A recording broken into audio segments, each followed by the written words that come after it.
கார்த்திகை தீபம் சீரியலில் கார்த்திக் தனது அம்மாவின் சிலையை வெற்றிகரமாக திறந்து வைத்துள்ளார்.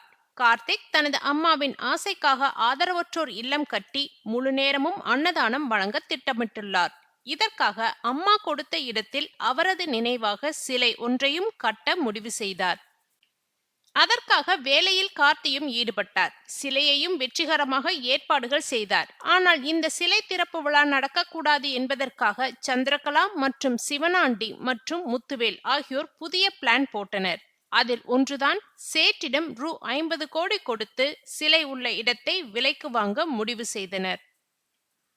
ஆனால் கார்த்திக் அப்படி ஏதும் நடக்காமல் ரூ. 5 கோடி கொடுத்து தனது இடத்தை வாங்கினார். பின்னர் சிலை திறப்பு விழாவும் தடபுடலாக நடந்தது. ஆனால் சிவனாண்டி மற்றும் முத்துவேல் சிலைக்கு வெடிகுண்டு வைத்து சந்திரகலாவிற்கு போன் போட்டு சொல்கிறேன் என்ற பெயரில் கார்த்திக்கு போன் போட்டு சிவனாண்டி சொல்லிவிட்டார். சிலை திறப்பு விழாவிற்கான நேரம் வரம்பே ஊர் பெரியவர்கள் சாமுண்டீஸ்வரியை விழாவிற்கு அழைத்து வந்தனர்.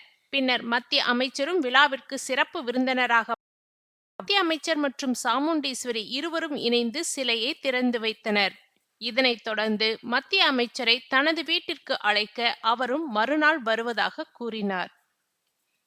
அப்போது வெடிகுண்டு வெடிக்கிறதா இல்லையா என்று பார்த்து கொண்டிருந்த சிவனாண்டியிடம் சென்று என்ன பாம் வெடிக்கவில்லையா என்று கார்த்திக் கேட்க முத்துவேல் மற்றும் சிவனாண்டி இருவரும் உளர பின்னர் தங்களது தவறை புரிந்து கொண்டனர். இதைத் தொடர்ந்து மத்திய அமைச்சர் சாமுண்டீஸ்வரி வீட்டிற்கு வந்தார். டீ குடித்துக் கொண்டிருக்கும் போது குடும்ப ஜோதிடர் போன் போட்டு வரலட்சுமி நோன்பு கடைபிடிக்க வேண்டும் என்றார். ஆனால் அது இப்போது முடியாது என்று சொல்ல ரேவதியோ இங்கேயே பூஜை செய்தால் எங்களுக்கும் பயனுள்ளதாக இருக்கும் என்று சொல்லவே மத்திய அமைச்சரும் ஓகே சொன்னார். அத்தோடு கார்த்திகை தீபம் சீரியலின் இன்றைய எபிசோடு முடிந்தது. இனி நாளை என்ன நடக்கப் போகிறது என்பதை பொறுத்திருந்து பார்க்கலாம். அதாவது கார்த்திகை தீபம் என்றால் அது ஒளியின் திருநாள் மட்டும் அல்ல, இருளை அகற்றும் நம்பிக்கையின் சின்னம். அந்த ஒளி போலவே கார்த்திக் என்ற இளைஞனின் மனதிலும் ஒரு தீபம் எப்போதும் எரிந்து கொண்டே இருந்தது. அது அவரது தாயின் நினைவு. தாயை இழந்த நாளிலிருந்து அவர் வாழ்வின் நோக்கம் ஒன்றே ஒன்று, அம்மா நினைத்ததை நிறைவேற்ற வேண்டும். கார்த்திக்கின் தாய் ஒரு சாதாரண பெண் அல்ல, பிறர் பசியாற வேண்டும் என்பதே அவளது உயிர். வீட்டின் வாசலில் பசியோடு வந்தவர்களை வெறுத்து அனுப்பியதில்லை.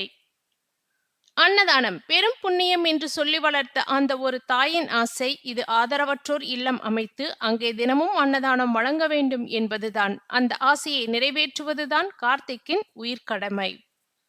தாயின் மறைவுக்கு பிறகு அவர் கொடுத்த நிலத்தை பார்த்தபோது கார்த்திக்கின் கண்களில் நீர் நிரம்பியது. இந்த இடம் ஒரு நாள் பலரின் பசியை தீர்க்கும் புனித பூமியாக மாற வேண்டும் என்ற உறுதியுடன் திட்டமிட்டார். ஆதரவற்றோர் இல்லம் மட்டுமல்ல, அந்த இடத்தில் மத்தியில் தாயின் நினைவாக ஒரு சிலையும் எழுப்ப வேண்டும் என்றார். அது அவருக்கு ஒரு சிலை அல்ல, அது அவருடைய உயிரின் பிரதிபலிப்பு. ஆனால் ஒளி எரியும் போது இருளும் அசைந்தாடும். கார்த்திக்கின் வளர்ச்சியையும் நல்ல பெயரையும் பொறுக்காமல் இருந்தவர்கள் இருந்தார்கள். சந்திரகலா, சிவனாண்டி, முத்துவேல் இவர்களுக்கு கார்த்திக் வெற்றி பெறுவது விருப்பமில்லை. இந்த சிலை திறப்பு விழா நடந்தால் கார்த்திக்கின் புகழ் இன்னும் உயரும் என்ற எண்ணமே அவர்களுக்கு அச்சமாக இருந்தது.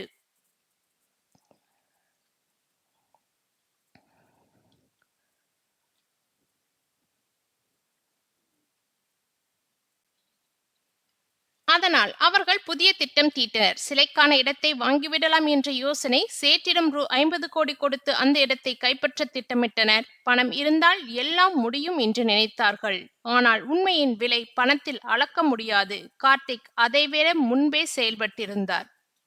ரூ. 5 கோடி கொடுத்து சட்டப்படி அந்த இடத்தை தனது பெயரில் பதிவு செய்து விட்டார். அவர்களின் திட்டம் முதல் கட்டத்திலேயே தோல்வியடைந்தது. சிலை தயாரானது. விழா நாளும் வந்தது. ஊர் முழுவதும் திருவிழா போல் அலங்காரம். மாலை நேரத்தில் காற்றில் வீசும் மல்லிகை வாசனை, மேடையில் ஒலிக்கும் நாதஸ்வரம், மக்களின் ஆரவாரம் எல்லாம் ஒரு புண்ணிய நிகழ்வை எதிர்நோக்கியது. ஊர் பெரியவர்கள் சாமுண்டீஸ்வரியை அழைத்து வந்தனர். ஆன்மீக ஒளி நிறைந்த அந்த பெண் விழாவிற்கு மேலும் சிறப்பு சேர்த்தார். அத்தோடு மத்திய அமைச்சரும் சிறப்பு விருந்தினராக வருகை தந்தார். கார்த்திக்கின் மனதில் பெருமை கலந்த பதற்றம். அம்மா, உன் ஆசை நிறைவேறுகிறது என்று உள்ளத்தில் உருகினார். ஆனால் அதே நேரத்தில் சிவனாண்டி மற்றும் முத்துவேல் இன்னொரு கொடிய திட்டத்தில் இறங்கினர். சிலைக்கு அருகில் வெடிகுண்டு வைத்து விழாவை சிதைக்க நினைத்தனர். இந்த விழா வெடித்துச் சிதற வேண்டும் என்ற கொடூர எண்ணம். சந்திரகலாவிற்கு போன் போட்டு தகவல் சொல்ல வேண்டும் என்ற பெயரில் கார்த்திக்கே அழைத்தார்கள். அந்த குரலில் இருந்த பதட்டம் கார்த்திக்கின் கவனம் ஈர்த்தது. அவர் அமைதியாக கவனித்தார். விழா நேரம் நெருங்கியது. மக்கள் உற்சாகத்தில் சாமுண்டீஸ்வரி மற்றும் மத்திய அமைச்சர் இணைந்து ரிப்பன் வெட்டி திரை நோக்கி சிலையை திறந்து வைத்தனர். அங்கு நின்ற கார்த்திக்கின் கண்களில் கண்ணீர் மிதந்தது. தாயின் உருவம் கல்லில் செதுக்கப்பட்டிருந்தாலும் அந்த உருவத்தில் உயிர் இருப்பது போல தோன்றியது. இதற்கிடையில் வெடிகுண்டு வெடிக்கவில்லை. பதட்டமாக நின்ற சிவனாண்டியிடம் கார்த்திக் நேராக சென்று, என்ன, பாம் வெடிக்கவில்லையா என்று சிரிப்புடன் கேட்டார். அந்த கேள்வி மின்னல் போல அவர்களை தாக்கியது. தங்கள் திட்டம் வெளிச்சத்துக்கு வந்துவிட்டது என்பதை உணர்ந்தனர். முகத்தில் வியர்வை, வார்த்தைகள் தடுமாறின. தங்கள் தவறை புரிந்து கொண்டு தலையை குனிந்தனர். விழா வெற்றிகரமாக முடிந்தது. மத்திய அமைச்சர் நாளை உங்கள் வீட்டிற்கு வருகிறேன் என்று கூறினார். அடுத்த நாள் சாமுண்டீஸ்வரி வீட்டில் அனைவரும் கூடியிருந்தனர். தேநீர் விருந்தோமல் நடந்தது. அந்த நேரத்தில் குடும்ப சோதிடர் போன் பண்ணி வரலட்சுமி நோன்பு கடைபிடிக்க வேண்டும் என்றார்.